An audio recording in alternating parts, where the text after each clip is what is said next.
A big hand suddenly grabbed Sam. He threw a fruit basket at him quickly. The ground was covered with swarms of fudge. Suddenly, those fudge attacked the two boys. A red gummy stuck to Sam's face. He threw it to the ground. He punched the fudge several times. The next moment, his hand was sucked into the gummy.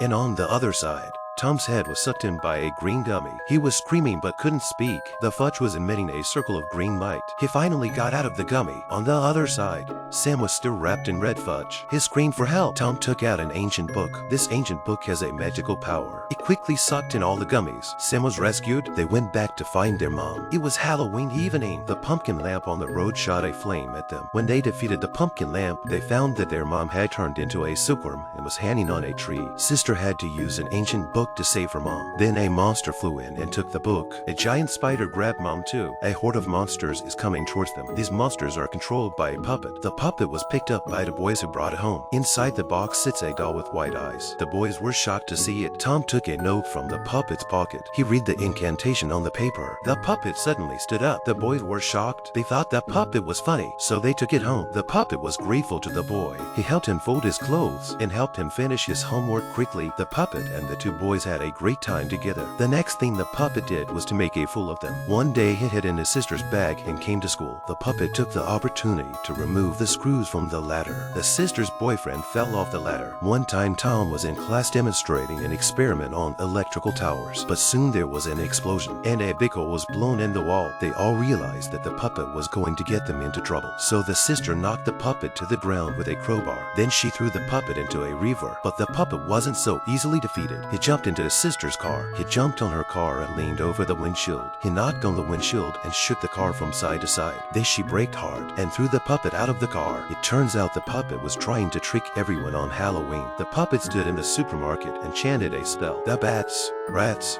and skeletons on the shelves all started moving. Several witches appeared in front of him. All the other Halloween ghosts and goblins all woke up under the spell. A mask flew over the cashier's face. By the time he stood up, he had become a monster. A bunch of ghosts and ghouls made a big family. The Halloween trick-or-treating was about to begin. With a spell from the puppet, the towers around the room lit up with bright lights. A couple of pumpkins sprouted wings to scare people, and the dwarfs came back to life. A man with a burning head was riding a horse through the streets. The children had a great idea. They put on their pumpkin helmets and dressed up as Halloween ghosts, and they went out to scare the monsters who were controlled by puppets. And it worked. And when they found their mom had become a puppet. The kids got into a fight with the puppet. Sister opened an ancient book in front of the puppet. The puppet was instantly electrocuted. Then the puppet flew out into outer space.